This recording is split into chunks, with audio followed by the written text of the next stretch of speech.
Halo semuanya, di sini aku mau sharing dengan judul Unlocking the Power of Unit Testing: Essential Guidelines for Engineer. Nah, jadi kurang lebih terkait dengan kelebihan-kelebihan yang ada pada unit testing, dan juga aku nanti berikan terkait dengan pedoman penting buat teman-teman engineer atau programmer dalam melakukan unit testing. Nah, di sini juga aku berikan contoh di bahasa pemrograman PHP. Nah, sebelumnya perkenalkan terlebih dahulu, nama aku Rahmat Ramadan Putra. Saat ini aku bekerja sebagai software engineer di Financial Technology Company dengan nama SPA Solution. Nah, detailnya teman-teman bisa cek di spasolution.com. Untuk keahlianku sendiri kurang lebih terkait dengan full stack software engineering, UI UX, dan juga product management. Nah, yang pertama yaitu definition of unit testing. Jadi kita samakan terlebih dahulu persepsi kita terkait unit testing pada materi ini. Nah, jadi apa sih unit testing itu? Jadi unit testing adalah salah satu metode pengujian perangkat lunak yang berfokus pada fungsional terkecil di dalam kode aplikasi. Nah, jadi di dalam kode aplikasi itu, kita tes bagian fungsional terkecil. Nah, umumnya yang dites itu adalah function di dalam kelas atau function di luar kelas juga gitu. Jadi function-function yang ada di kode aplikasi kita, nah itulah yang akan dites. Lalu kenapa sih kita perlu menulis unit test? Nah, jadi yang pertama, we make mistakes. Kita nggak akan luput dari suatu kesalahan. Sejago apapun kita dalam programming, itu nggak akan luput dari kesalahan. Lalu yang kedua, we want to develop more faster and confident. Nah, jadi adanya unit testing itu bakalan mempercepat proses development kita dan kita lebih percaya diri lagi gitu. Nah, mungkin penulisan unit testing ini bakalan memakan waktu, tapi ini bakalan meminimalisir resiko adanya bug gitu. Nah, ketika aplikasi kita jalan tanpa adanya bug, itu kan akan mempercepat proses development kita kan. Nah, ini yang dikatakan more faster. Nah, lalu yang ketiga, meningkatkan value seorang engineer. Jadi ketika teman-teman bisa melakukan unit testing, otomatis value teman-teman sebagai seorang engineer itu akan meningkat. Karena unit testing salah satu skill yang penting. Dan yang keempat, semua perusahaan besar mewajibkan unit test. Jadi perusahaan besar yang aku ketahui, itu rata-rata mewajibkan unit test.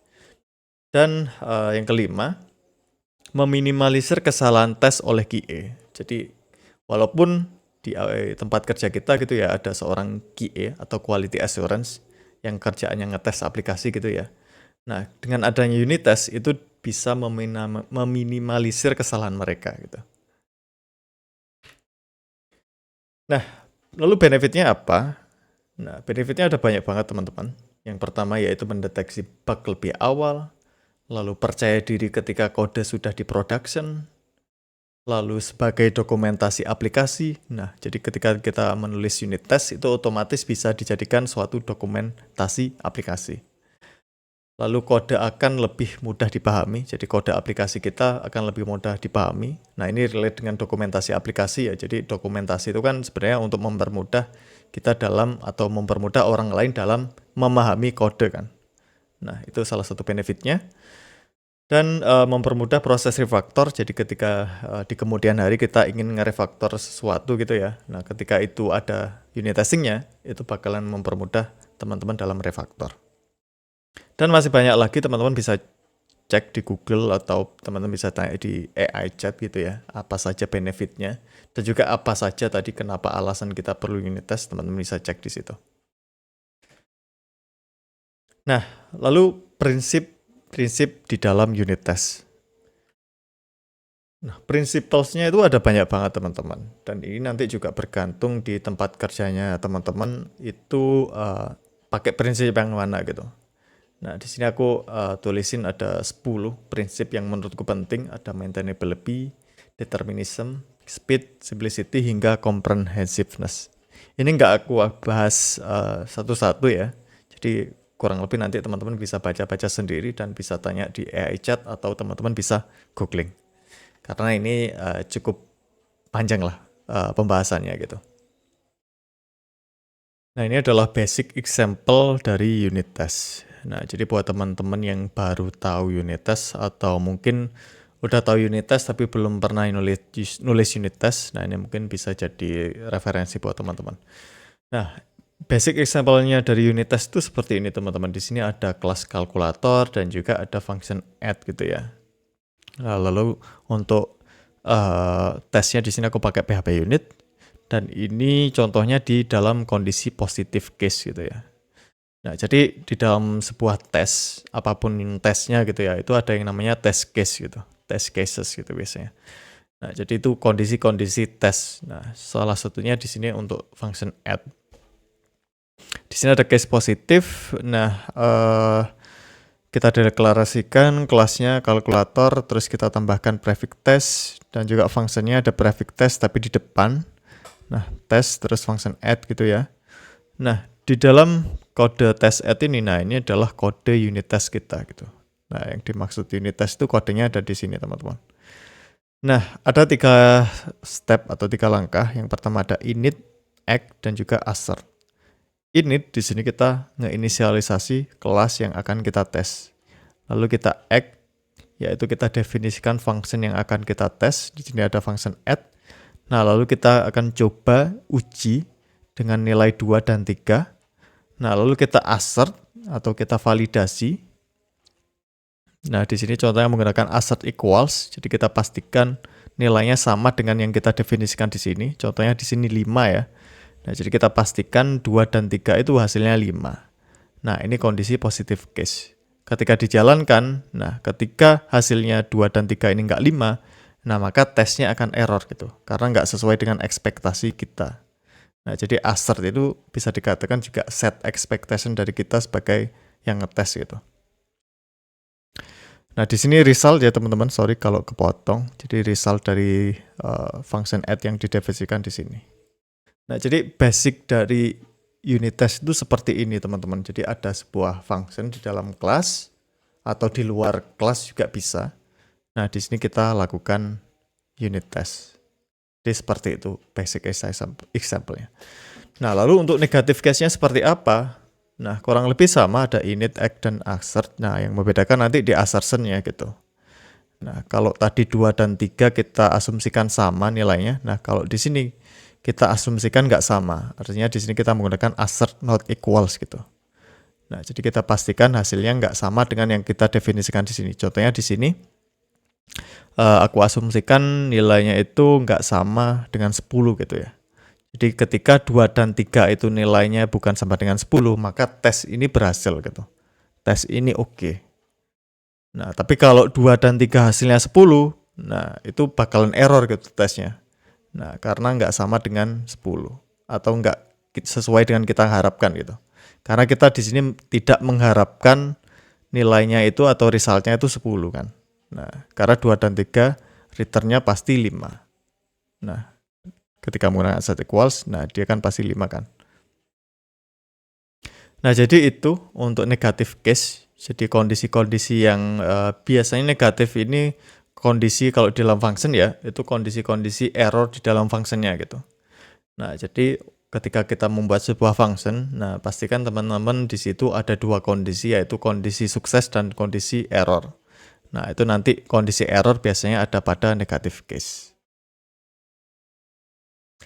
Nah, lalu berkaitan dengan assertion. Jadi assertion itu tadi yang udah aku singgung, jadi perintah yang digunakan untuk memeriksa atau memvalidasi hasil pengujian. Nah, hasil pengujian itu dari function yang kita definisikan tadi gitu. Minimal ada 1 assert di tiap test case. Nah, jadi minimal ada 1 dan sesuaikan dengan return sebuah function gitu. Jadi assert yang kita pakai itu sesuaikan dengan return di sebuah fungsinya gitu. Nah, assert itu ada banyak banget teman-teman, dan ini teman-teman bisa gunakan sesuai dengan kebutuhannya teman-teman nanti. Nah, kalau menurutku pakai assert equals sama not equals itu udah cukup sih. Jadi mungkin kondisi-kondisi khusus aja baru pakai assert-assert yang lain gitu. Dan juga bakalan lebih baik juga ketika kita menggunakan assert-assert yang lebih kompleks lagi gitu. Tapi minimal ada 1 itu menurutku udah cukup banget. Detailnya terkait assert di PHP unit ya, teman-teman nanti bisa cek di sini. Dan teman-teman juga bisa tanya ke ChatGPT aja kalau misalkan masih kurang paham dari penjelasanku ini. Tips dan best practice dalam penulisan unit test. Nah, yang pertama yaitu build testable code. Jadi bikin kode yang bisa dan mudah untuk dilakukan unit test. Nah, jadi apalagi kode yang mungkin kode-kode legacy code gitu ya, yang kode yang udah ditulis dulu-dulu gitu misalkan. Nah, itu biasanya nggak bisa langsung untuk dilakukan unit test. Nah, makanya itu perlu kita refaktor terlebih dahulu. Dan juga misalkan ada fitur baru gitu ya. Nah, itu pastikan teman-teman kalau bikin fitur baru, kode untuk fitur baru, itu kodenya bisa dilakukan unit test. Jadi build testable code. Lalu yang kedua, gunakan framework pengujian yang tepat. Jadi untuk mempermudah dan mempermudah dan mempercepat proses pembuatan unit test, nah kita perlu framework yang tepat gitu. Framework atau library ya di sini. Kalau di PHP ada PHP unit, kalau di Go ada Testify, dan di bahasa pemrograman lain biasanya punya framework yang bagus-bagus sendiri gitu. Yang ketiga yaitu penggunaan mocking dan stubbing. Jadi mocking yang pertama. Nah, mocking ini adalah objek tiruan yang berperilaku seperti objek asli. Contohnya misalkan function yang memanggil database atau API. Nah, salah satu prinsip di unit test adalah speed kan, kecepatan. Nah, untuk itu function-function yang memanggil database atau API itu kalau bisa dilakukan mocking dan harus dilakukan mocking. Jadi kita bikin objek tier 1 yang manggil database tadi. Nah, seakan-akan itu manggil ke database padahal enggak gitu. Nah, jadi sehingga tes kita bakal berjalan dengan cepat. Karena kalau kita manggil database atau API secara langsung, itu biasanya bisa terjadi kayak ada latensi atau delay gitu ya, yang makan waktu gitu. Yang itu bakal berimpact pada kecepatan unit testing itu sendiri. Jadi ketika unit testing jalankan, itu bakalan makan waktu. Nah, jadi jangan sampai kayak gitu. Makanya perlu adanya mocking. Nah, lalu yang kedua yaitu stubbing. Nah, kalau ini terkait dengan objek data. Jadi di stubbing kita bikin objek data palsu. Contohnya misalkan seperti pada data hasil query database. Nah, pada hasil dari query database, nah itu kita bikin seakan-akan itu ambil database, padahal enggak gitu. Jadi objek data palsu gitu. Contohnya seperti ini. Yang pertama mocking ya. Kalau di PHP itu seperti ini. Nah, misalkan di sini ada to-do list repository, ini sebuah kelas gitu ya. Nah, ini kita lakukan mock karena di dalam sini itu ada pemanggilan ke database, jadi query-query ke database gitu. Nah, kita di sini pakai library namanya mockquery. Nah, tinggal panggil aja mockquery mock, terus di dalamnya kelasnya gitu. Nah, setelah itu memanipulasi return pada function getAll. Jadi function getAll ini di dalam to-do list repository. Nah, kita manipulasi returnnya kayak gimana gitu. Di sini returnnya misalkan statusnya sukses dan juga ada datanya gitu, to-do list data. Nah, jadi kita bisa memanipulasi return sesuai dengan yang kita mau, sesuai dengan kebutuhan test case-nya nanti. Kalau stubbing, nah objek data ya. Contohnya misalkan get to-do list data ini. Nah, di to-do list ada ID, title, dan lain sebagainya. Nah, datanya ini kita bisa set sesuai dengan keinginan kita. Di sini aku pakai random data ya. Jadi tujuannya nanti biar ketika unit test dijalankan itu datanya berbeda-beda gitu. Sehingga kita bisa dapetin result yang resultnya harusnya sama gitu ya. Tapi kalau misalkan ada error di data tertentu, nah kita nanti bisa nge-identify gitu errornya ketika ada data apa gitu. Nah, jadi ini adalah contoh mocking dan juga stubbing. Nanti teman-teman bisa cek di detailnya, aku udah kasih atau siapin contohnya nanti. Lalu yang keempat, menggunakan software arsitektur yang tepat atau yang baik. Nah, ini relate dengan tips nomor 1. Jadi pemilihan software arsitektur yang baik ini dapat mempermudah dalam proses pembuatan unit test. Nah, karena biasanya sih yang susah untuk dilakukan unit test itu ketika pakai arsitektur MVC, Model View Controller. Nah, biasanya bawaannya framework Laravel atau CodeIgniter atau YI2 kalau di PHP. Nah, ini biasanya yang susah untuk dilakukan unit test sih, sepengalamanku ya. Makanya itu perlu direfaktor ke arsitektur yang lain. Contohnya di sini misalkan di Clean Arsitektur atau domain driven design, CQRS, atau yang lainnya. Jadi arsitektur yang testable kodenya nanti, yang mudah dites. Nah, atau kalau teman-teman tetap kekeh pakai MVC, ya balik lagi pastikan nanti kodenya bisa dites, itu aja catatannya. Dan yang kelima, utamakan tes pada business logic. Nah, ini menurutku yang paling penting sih, karena ya kode utama dari aplikasi itu kan biasanya di business logic ya. Nah, sehingga di awal fokus pada layer ini aja atau bagian ini aja gitu. Baru kemudian kalau ini udah oke, baru fokus ke bagian yang lainnya, misalkan ke bagian models atau repository atau yang lain gitu. Jadi utamanya ke business logic dulu, fokus ke situ. Lalu yang keenam, 100% coverage itu nggak menjamin kesuksesan unit test kita gitu, atau nggak menjamin kita lolos dari bug gitu. Jadi kita perlu fokus pada test case yang ada. Nah, kalau tadi yang aku contohin ada positif dan negatif. Nah, jadi di test case itu ada juga case yang lain, yaitu corner dan edge case. Nah, ini teman-teman nanti bisa googling atau tanya AI chat ya, detailnya seperti apa. Jadi 100% coverage itu nggak menjamin kesuksesan unit test kita. Jadi kita perlu make sure juga test case yang ada. Dan ini juga teman-teman bisa kolaborasi dengan QA. Nah, QA biasanya punya test case sendiri kan, biasanya mereka nyiapin test case. Nah, teman-teman bisa tanya aja ke mereka. Jadi kolaborasi dengan QA. Nah, dan menurutku coverage juga bukan jadi acuan gitu ya. Jadi menurutku acuan yang penting juga itu adalah test case. Jadi kalau belum yang tahu coverage itu apa, jadi coverage itu adalah tes kita itu udah mengcover berapa persen sih dari seluruh code yang ada di aplikasi kita gitu.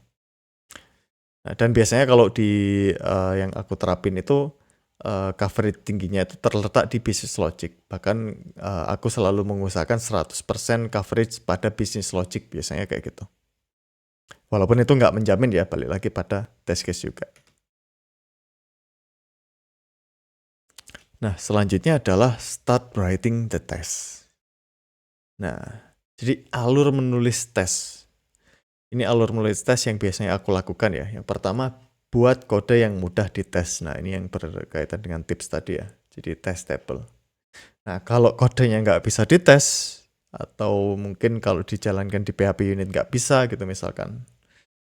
Nah, ya mau nggak mau ya refaktor gitu. Kalau udah, baru kita tulis tesnya. Dengan kondisi yang tadi ya positif dan negatif. Atau dengan kondisi yang mengcover semua kodenya gitu. Kalau udah kita bikin tes, tulis tesnya, dan pasti habis itu kita jalankan ya test case tesnya itu. Setelah kita jalankan oke semua tesnya, baru kita lihat coverage-nya. Jadi melihat coverage yang sudah dari hasil tes yang udah kita bikin. Nah, apakah ada yang belum tercover atau enggak, nanti kelihatan di coverage ini. Jadi apakah dalam satu function sudah tercover tes atau belum, nah kita bisa lihat di sini. Nah, jadi seperti itu untuk step-stepnya. Dan ya targetnya biasanya ya harus tercover semua gitu, 100% coverage gitu. Tapi biasanya ada hal yang bikin nggak bisa 100% gitu loh. Jadi kadang ada hal yang kayak gitu. Tapi sejauh ini kalau aku itu bisa mengupayakan untuk 100% coverage-nya. Tapi ya business logic ya, kalau untuk 100% coverage kode aplikasi itu biasanya agak kurang possible sih. Jadi agak mustahil biasanya kalau 100% coverage di semua kode. Tapi kalau business logic itu sangat possible sekali untuk dapetin 100% coverage. Unit test in PHP. Nah, jadi berikut ini lebih detail lagi unit test di pemrograman PHP. Nah, untuk requirement-nya yang perlu teman-teman siapkan yaitu library PHP unit atau PHP conception atau yang lain. Menurutku paling enak PHP unit. Tapi teman-teman bisa coba juga PHP conception gitu ya. Nanti tinggal bandingin aja gitu. Nah, lalu butuh Xdebug. Nah, ini untuk ngecek coverage. Ini sebenarnya opsional, tapi karena coverage biasanya penting untuk dicek, nah maka ini perlu untuk kita install gitu. Dan yang ketiga, conception specify. Ini opsional. Nah, kalau ini untuk mengelompokkan test cases gitu. Nah, jadi di satu function kan nanti banyak test case kan di situ. Nah, jadi adanya conception specify ini nanti bisa mempermudah pengelompokannya gitu. Tapi ini opsional, kalau teman-teman punya referensi lain itu juga lebih bagus lagi. Nah, lalu tipsnya apa aja ketika teman-teman bikin unit test di PHP misalkan? Yang pertama, menggunakan kelas dengan menerapkan dependency injection. Jadi jika suatu kelas membutuhkan kelas yang lain gitu misalkan. Nah, jadi penerapan dependency injection. Nah, ini nanti aku jelasin detailnya ya di contoh setelah ini. Tapi di sini aku jelasin secara teori dulu aja. Nah, lalu yang kedua, menggunakan mock. Pastikan objek yang di mock itu bukan static function. Nah, karena static function itu susah untuk di mock. Nah, jadi ya, terutama function atau kelas yang memanggil ke database atau API ya. Nah, itu pastikan kita lakukan mocking. Dan pastikan objeknya itu bukan static function. Contoh static function itu misalkan kayak public static function apa misalkan. Nah, itu sepengalamanku susah untuk dilakukan mock gitu. Dan itu harus diubah menjadi function yang biasa. Lalu yang ketiga, memeriksa dokumentasi framework. Jadi teman-teman pelajari lagi dokumentasi framework yang digunakan. Contohnya misalkan di Laravel. Di Laravel itu sebenarnya udah menyediakan built-in unit test gitu. Walaupun itu sebenarnya pakai PHP unit, tapi di Laravel udah nyiapin juga gitu cara unit testnya gitu. Nah, di situ biasanya ada best practice ya untuk testing gitu. Nah, itu teman-teman bisa manfaatin. Atau di framework yang lain, di YI, atau di code editor itu biasanya udah ada dokumentasi untuk unit testingnya gitu. Nah, lalu jika arsitekturnya MVC, nah ini menurutku lebih baik di refactor ke arsitektur yang lain. Teman-teman bisa cek tips nomor 4 tadi ya. Bisa pakai clean arsitektur atau yang lainnya. Dan yang terakhir, tips yang sangat penting juga, penanganan error yang baik, seperti menggunakan try and catch. Jadi, lebih baik jika setiap function memiliki respon, sukses, dan error. Jadi ketika teman-teman bikin sebuah function gitu ya, entah itu function untuk business logic atau yang lain gitu ya, itu pastikan dia bisa nge-return sukses dan error. Tujuannya nanti biar kita bisa menguji positive case dan negative case gitu.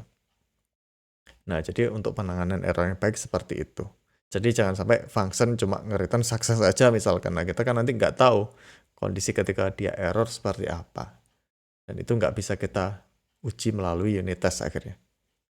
Nah, habis ini untuk detail dari teori ini bakalan aku jelasin contohnya ya. Nah, sekarang real case example-nya. Nah, ini berkaitan dengan teori yang sebelumnya.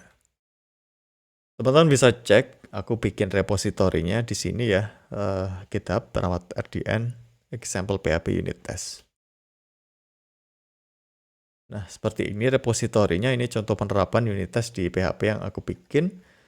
Nah, di sini aku menggunakan Laravel versi 10. Jadi ini pakai Laravel. Terus PHP-nya pakai versi 8.1.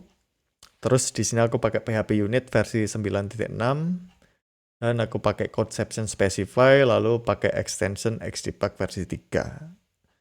Nah, jadi yang aku jelasin tadi ya, Laravel itu kan sebenarnya di dalamnya udah ada unit test juga. Dan itu pakai PHP unit, tapi aku tetap pakai PHP unit ekstra lagi gitu. Jadi aku jalanin sendiri tanpa pakai PHP artisan Laravel gitu. Nah, PHP unitnya gitu. Tujuannya nanti biar teman-teman ketika pakai framework yang lain, misalkan YI atau code editor, teman-teman bisa nerapin langsung gitu. Tinggal install PHP unit, conception specify, dan xdebug aja gitu. Karena kalau aku bikin contoh pakai yang Laravel test, nah mungkin teman-teman kalau nerapin di framework yang lain tuh agak susah sih, karena pasti beda gitu. Tapi ketika pakai PHP unit, apapun frameworknya pasti cara unit testnya itu sama. Nah, di sini struktur arsitekturnya itu kan pakai MVC ya. Nah, di sini aku modif jadi clean arsitektur. Nah, jadi controller itu sebagai handle request dan respon. Nah, lalu aku tambahin lagi layer yaitu namanya use case untuk handle business logic. Kemudian aku tambahin juga layer repository untuk mengelola database dan third party API atau yang lainnya gitu. Untuk intinya untuk mengelola data. lalu ada layer lagi entity untuk mengelola atau mendefinisikan objek sebuah data gitu. Jadi objek data. Nah, teman-teman kalau pengen install tinggal Composer install terus lalu jalankan tes. Nah, untuk ngejalanin tesnya tinggal ketikkan aja perintah ini. Lalu untuk ngecek coverage tinggal ketikkan perintah ini. Nah, seperti itu ya teman-teman, nanti teman-teman bisa cek dan baca lebih lanjut. Nah, lalu detail kodenya seperti apa? Nah, di sini ya teman-teman bisa lihat. Ini ada to-do list use case. Nah, sesuai yang aku jelasin tadi, fokus pada use case untuk unit testnya. Jadi fokus pada use case dulu, baru nanti ke layer yang lain. Tapi dalam contoh ini hanya pada use case aja ya teman-teman untuk tes unit testnya. Nah, di sini aku punya dua function, ada get all dan juga create. Nah, sebenarnya ada satu function lagi, function sum untuk penjumlahan. Ini untuk kalau teman-teman pengen nyoba yang simple-simple gitu ya, teman-teman bisa coba pakai ini. Nah, tapi kalau untuk real case-nya biasanya seperti ini. Misalkan di sini ada get all ya. Ini sama sih kayak create nanti. Nah, oh ya, misalkan ini dulu deh. Tadi kan ini ya. Di tipsku yang pertama itu menggunakan kelas dengan menerapkan dependency injection. Nah, jadi misalkan di kelas to-do list membutuhkan to-do list repository. Nah, biasanya atau mungkin yang umum dilakukan kan kita definisikan di sini kan to-do list repo, terus kemudian new to-do list repository kayak gini kan. Nah, biasanya umumnya kayak gini. Nah, kalau kayak gini itu nggak bisa dilakukan mocking teman-teman. Jadi bakalan apa ya, ketika tesnya dijalankan itu bakalan berjalan tanpa mocking gitu. Artinya manggil database beneran gitu. Nah, kalau pengen teman-teman mocking ya teman-teman terapin dependency injection seperti ini gitu. Jadi kita define kelasnya apa, to-do list repository, terus masukkan ke variable to-do list repository, lalu kita inject pada construct seperti ini kira-kira. Baru kita panggil to-do list repository, lalu kita panggil fungsinya apa, seperti ini. Nah, sesuai yang aku jelasin tadi, penanganan error yang baik menggunakan try catch atau yang lain gitu ya, di setiap function. Nah, contohnya pada get all di repository ini ya. Ini aku lihat. Nah, sekarang di to-do list repository, get all. Nah, penanganan error yang baik yang aku maksud seperti ini, teman-teman. Jadi, di function misalkan get all. Nah, di sini ada dua kondisi, responnya error sama responnya gagal. Nah, kalau responnya sukses sama respon gagal. Kalau responnya sukses, nah biasanya nge-return data, lalu nge-return status sukses. Nah, kalau ini berjalan positif. Kalau negatif, nah ini ada exception ya, ini biasanya kayak misalkan database-nya mati, atau query-nya mungkin terlalu berat gitu ya. Nah, mereka bakalan berjalan di exception ini, dan bakalan nge-return error. Nah, jadi ini nanti kita bisa bikin kondisi positif dan negatif itu nanti di test case kita gitu, sehingga kayak gitu. Dan begitu juga yang create juga kayak gitu, aku terapin try and catch. Kalau sukses nanti return status sukses, kalau error bakalan nge-return error. Nah, balik lagi ke to-do list. Balik lagi ke use case, to-do list use case. Nah, di sini kan kelihatan ya. Nah, jadi kita bisa handle kondisi ketika statusnya sukses, ketika statusnya error. Ini nggak sukses ya, tidak sama dengan sukses gitu ya. Bakalan nge-return error, status code error. Dan function get all yang pada use case juga nge-return dua kondisi juga. Jadi kondisi sukses dan kondisi error. Perbedaannya nanti ada di status code ini. Begitu juga dengan yang create. Nah, ketika ngejalanin to-do list create, nah nanti ada dua kondisi. Ketika statusnya nggak sukses atau error, bakalan statusnya error. Kalau sukses, status code-nya sukses. Nah, jadi intinya setiap function ada kondisi untuk sukses dan error. Nah, sehingga nanti pengujiannya ada positif dan negatif case. Lalu, oke, kalau yang arsitektur MVC ya seperti ini ya. Jadi, umumnya kan business logic ada di controller ya. Misalkan ini to-do list controller misalkan. Oh ya, sorry. Ini aku belum tulisin di controllernya, jadi masih to-do list aja. karena untuk keperluan unit test aja, jadi belum aku terapin endpoint-nya gitu. Tapi intinya nanti ini use case ini bakalan dipanggil di controller gitu. Nah, jadi controller untuk handle request dan respon aja gitu. Tapi business logic-nya ada di sini. Nah, biasanya business logic ini ditulis di controller gitu biasanya kalau default-nya Laravel gitu ya. Nah, ini aku bisa menjadi use case kayak gini. Dan pemanggilan ke model, nah itu aku simpan ke repository ini. Nah, jadi yang berkaitan dengan model nanti ke repository. Tapi di sini aku nggak memakai model sih, aku pakai raw query biasa. Tapi kalau teman-teman pakai model ya ini bisa aja nanti pakai model di sini. Tapi intinya yang berkaitan dengan data itu pada layer repository. Dan di sini nggak hanya MySQL ya, nanti kalau misalkan ada MongoDB, lalu ada ya database lain atau third party API, nah itu nanti bisa dijadikan repository juga. Karena API itu kan biasanya berkaitan dengan data. Nah, seperti itu yang relate dengan tipsku barusan. Nah, selanjutnya kita ke tesnya. Nah, di dalam tesnya itu ada di folder test, terus di folder unit, terus di folder use case. Nah, contohnya misalkan di tes yang get all ya. Nah, jadi ada prefix test kayak gini, terus diikuti dengan nama functionnya ya. Ini bisa juga pakai ini ya, pakai yang model kayak gini. Tapi aku pakai underscore aja. Nah, di dalam function test get all, nah ini sesuai yang aku jelasin tadi, kita mocking to-do list repository-nya. Karena to-do list repository berkaitan dengan database. Nah, untuk menghindari pemanggilan database, maka perlu di mocking. Nah, di sini menggunakan library mockquery. Tinggal mockquery mock, nah to-do list repository ini. Jadi ini sudah menjadi objek palsu gitu to-do list repo di sini tuh. Nah, terus kemudian diinjek ke to-do list use case seperti ini karena to-do list use case membutuhkan to-do list repository. Nah, selanjutnya kita tinggal panggil aja di setiap test case-nya. Nah, di sini ada specify terus nah di sini tuh nama test case-nya misalkan case sukses get data.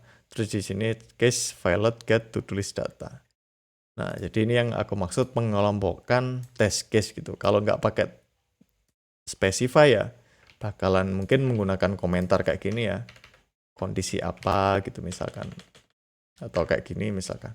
Kalau nggak pakai specify, tapi kalau kita pakai conception specify, nah kita bisa nge-spesifikan kayak gini. Nah, contohnya pada positive case ya, itu misalkan, nah di positive case, nah ketika get all to do list kan, nah kita di dalamnya itu kan ada ini ya, ada get all ke nah ini ya get all ke to do list repo ya. Nah, ini kan perlu di mocking. Nah, di sini kita bisa memanipulasi return dari function get all yang ada di to do list repo. Nah, kita untuk kondisi sukses, nah ini seakan-akan kita set untuk status sukses. Nah, lalu untuk assertnya, nah kita nanti pakai assert yang equals. Jadi kita pastikan returnnya nanti sesuai dengan yang di return pada kondisi kayak gini. Nah, lalu untuk datanya, ini ya to-do list data. Nah, ini ambil dari stub. Stub yang aku tadi kasih contoh itu. Nah, stub yang berisi data random. Nah, ini ya get to-do list data. Nah, jadi ID-nya random, title random, description random, dan lain sebagainya yang udah aku jelasin tadi. Nah, itu juga dengan yang fail ya. Nah, kalau yang fail, kondisinya, statusnya aku jadikan error. Nah, lalu untuk assert equals-nya, itu apa itu namanya tetap kondisinya sukses, tapi datanya kosong. Nah, di sini, nah aku tetap pakai assert equals. Tapi assert equals-nya intinya sesuai dengan return yang bakalan ketika dijalankan ini. Nah, pastikan nanti return-nya sama dengan yang di sini. Ketika pakai assert equals. Jadi, walaupun ini negatif case, tapi aku di sini tetap pakai assert equals.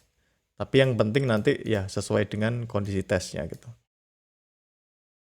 Nah, jadi itu ya, minimal ada satu assert yang aku jelasin di materi yang sebelumnya tadi. Dan itu bebas pakai apa, tapi paling enak pakai assert equals ini. Nah, jadi kayak gitu kurang lebih penjelasan real case-nya ya. Begitu juga yang ini, begitu juga untuk yang grade kurang lebih sama sih. Kita define mocking-nya, lalu kita inisialisasi use case-nya atau kelas utama yang mau dites. Lalu di sini aku define atau aku panggil stub datanya, to-do list stub. Nah, cuman di sini ada pendefinisian to-do list request ya. Nah, ini request ini yang untuk data yang mau di-insert gitu. Nah, karena di fungsi create ini, nah di sini itu ini teman-teman. Jadi di kondisi ini itu ada, kalau ini kan get all-nya nggak ada parameter data ya. Nah, di sini kan ada to-do list request. Nah, makanya di sini perlu ditambahin to-do list request. Dan ini datanya bebas sih. Tapi aku di sini pakai data yang ada di stub ini. Dan kondisinya sama, dispesifikan test case positif untuk sukses dan ini untuk negatif. Seperti ini. Dan di sini juga return-nya juga aku mainin kalau kondisinya sukses nanti nge-return sukses. Kalau kondisinya error nanti fungsi create yang ada di to-do list repo bakalan nge-return error. Dan kondisinya tetap pakai asset equal sama. Nah, bedanya nanti kalau yang negative case, nah nanti assertnya itu pastikan kondisinya error gitu ketika kondisinya seperti ini. Nah, jadi kurang lebih seperti itu. Nah, untuk simple case-nya nanti teman-teman bisa coba yang test sum ini. Nah, ini kan test sum ini penjumlahan ya. Nah, jadi misalkan apa itu namanya? Di sini aku masukkan 1 dan 2. Nah, jadi aku pastikan ketika assert equals, ketika sama dengan 3, itu sesuai dengan 3 gitu. Sorry, ketika ini dijalankan, itu hasilnya 3. Di assert equals 3. Nah, kalau ini misalkan function 1 dan 2, sorry, sum 1 dan 2, ini kan harusnya 3 ya. Nah, ini assert not equals 4. Nah, artinya benar kan, bukan sama dengan 4 kan nanti returnnya. Nah, ini artinya kondisi yang error. Nah, jadi apa itu namanya, kalau pakai assert not equals nanti kondisinya seperti ini. Itu kayak itu bisa. Nah, ini kalau simple function ya. Kalau teman-teman pengen coba yang simple-simple aja nanti bisa kayak gini. Tinggal tes aja yang simple function kayak gini. Tapi di sini tetap perlu ada mocking. Karena apa? Karena ketika manggil to-do list use case, nah kita kan perlu dependency injection to-do list repo ya. Jadi tetap perlu ada mocking kayak gini. Walaupun nanti nggak perlu memanggil apa itu namanya, function yang di dalam to-do list repo, karena kan di sini nggak ada pemanggilan repository ya. Nah, tapi tetap perlu melakukan mocking untuk function sum ini. Kecuali kalau function sum ini function yang terpisah, misalkan yang kalkulator tadi ya. Nah, itu mungkin nggak perlu mocking karena ya function kalkulator sederhana kan nggak ada dependensi ke mana-mana gitu kan. Nah, jadi seperti itu nanti teman-teman bisa ini aja. Bisa clone aja project ini. Terus teman-teman bisa coba-coba lagi gitu. Pastikan nanti requirement-nya sama ya. Pakai Laravel 10. Kalau Laravel 10-nya udah pasti, tapi yang teman-teman perlu pastikan pakai PHP 8.1.10. Kalau pengen jalan normal, atau pakai 8.1 ke atas mungkin bisa. Kalau PHP 8.1 ke bawah mungkin aku agak ragu sih. Terus PHP unitnya pastikan sama, tapi ketika teman-teman running Composer update harusnya nanti sama.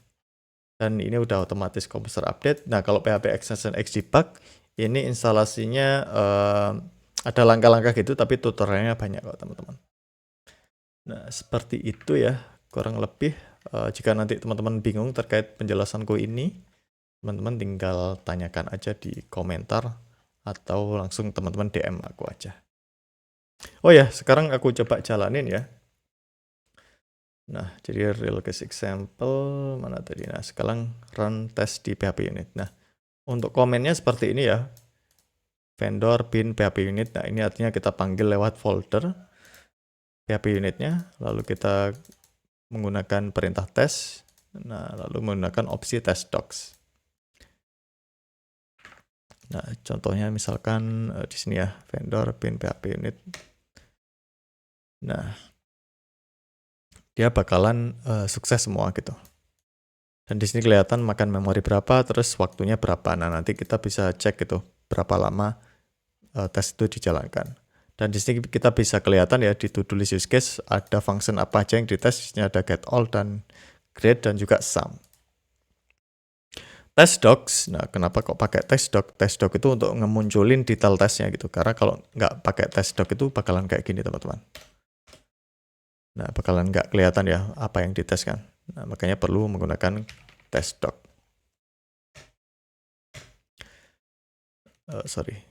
Nah test doc seperti ini. Kalau ada error biasanya nanti di sini bakalan muncul errornya apa gitu ya.